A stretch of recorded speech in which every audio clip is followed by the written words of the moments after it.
Assalamualaikum, saya hormati Ketua Perjuangan Wali Songo Indonesia, Bapak Dr. Kiai Haji Abbas Billy Yahshi Madana Allah Bituli Hayati, Sekretaris Jenderal Panglima Laskar Kiai Haji Syarif, para pengurus Perjuangan Wali Songo Indonesia, hadir Tubagus Mugi, Kang Ken, Mbah Mufid dan lain-lain,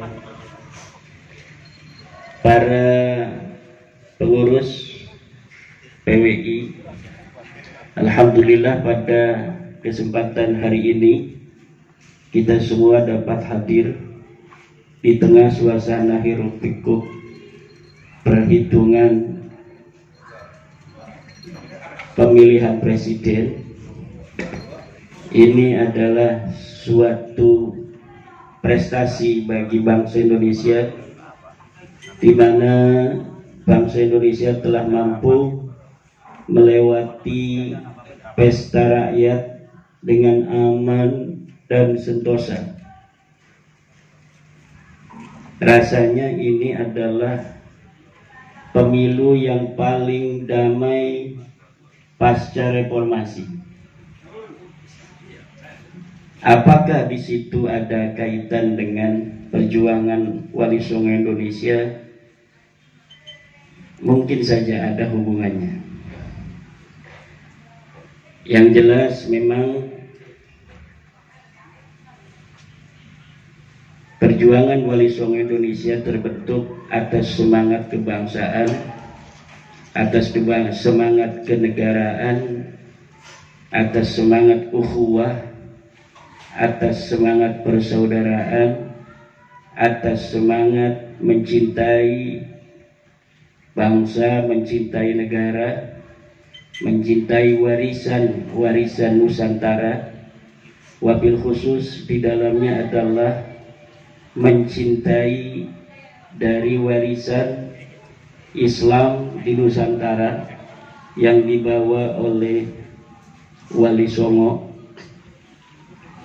Dan di antara perjuangan itu telah bergulir beberapa bulan kita mengawal adanya sebuah kesimpulan bahwa yang selama ini mengaku sebagai keturunan Nabi dari klan Ba'alwi, ternyata mereka tidak terbukti sebagai keturunan daripada baginda Nabi besar Muhammad sallallahu alaihi wasallam. Baik dilihat dari sisi pustaka, mereka tidak terbukti sebagai keturunan dari baginda Nabi, dan ada bukti-bukti baru secara pustaka yang telah saya susun di dalam jurnal atau buku yang saya beri judul Membongkar Skandal Ilmiah Sejarah dan Genealogi Ba'alawi, Finalisasi Keterputusan Nasab Ba'alawi kepada Nabi besar Muhammad SAW. Dan kita lihat pendukung-pendukung mereka hari ini, alasan-alasan yang diberikan ini tidak bisa menjawab dari tesis kesimpulan bahwa Ahmad bin Isa tidak pernah hijrah ke Hadramaut seperti keterangan yang ada di dalam kitab-kitab Ba'alwi. Yang kedua, bahwa Ahmad bin Isa tidak pernah ada di Basrah. Bagaimana dia bisa hijrah dari Basrah ke Hadramaut kalau di Basrahnya saja mereka tidak bisa membuktikan berdasarkan kitab-kitab yang sudah dikarang dan bisa kita baca hari ini dari abad ketiga dan abad keempat. Tidak ada keterangan Ahmad bin Isa orang Madinah ini itu pindah ke Basra. Yang pindah ke Basra nanti buyutnya, cucu-cucunya. Ada yang di Basra, ada yang di Iran, di Qum, ada yang di Samira, ada yang di Asfihan dan sebagainya. Tapi beliaunya ini ada di Madinah. Selanjutnya mereka tidak pula bisa menjawab kesimpulan bahwa Ubaidillah ini bukan anaknya Ahmad.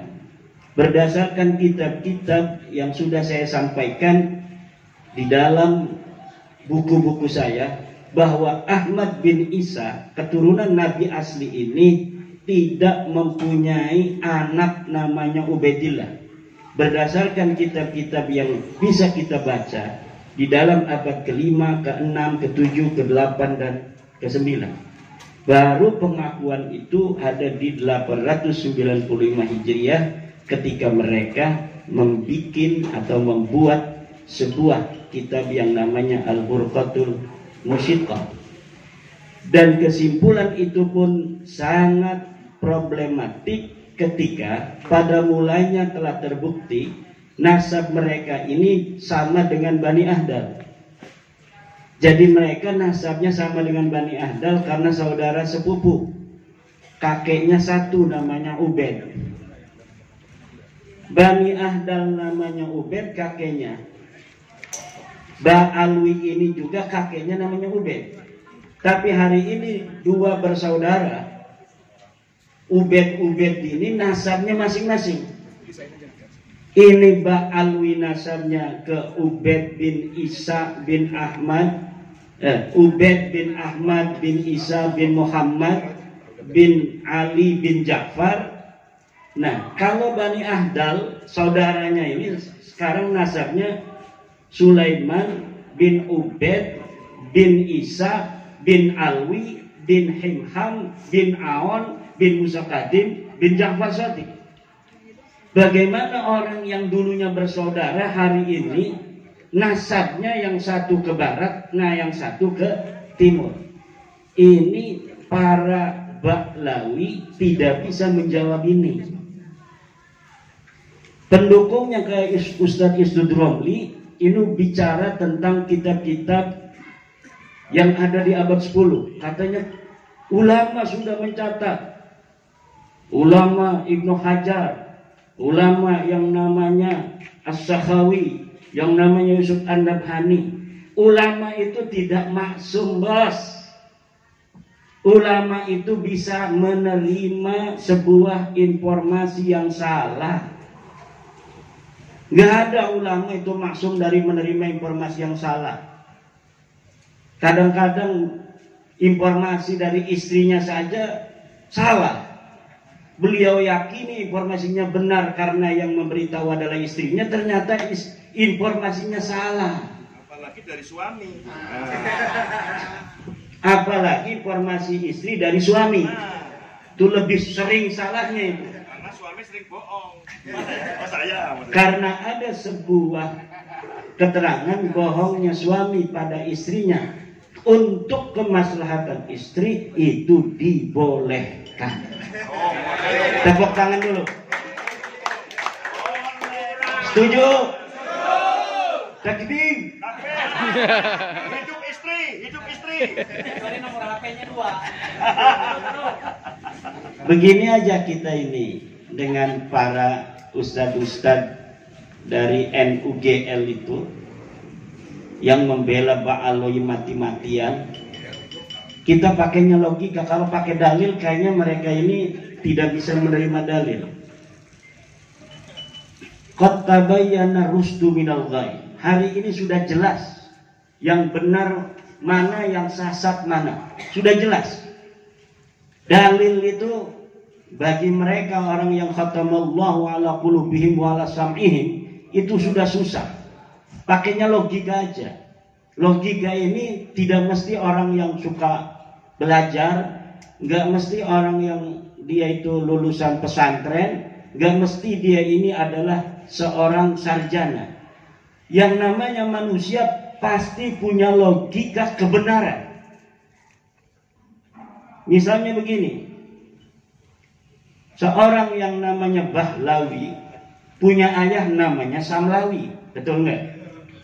Contoh nih, seorang ayah namanya Samlawi punya anak namanya Bahlawi. Ini jamaah dari Kiai Manan. Misal, Kiai Manan ini selain kiai juga tukang ngajak jarah sama jamaahnya. Kemana-mana itu diajak jamaahnya keliling Jawa. Setiap tahun Kiai Manan bawa jamaah ke Jawa keliling Wali Songo.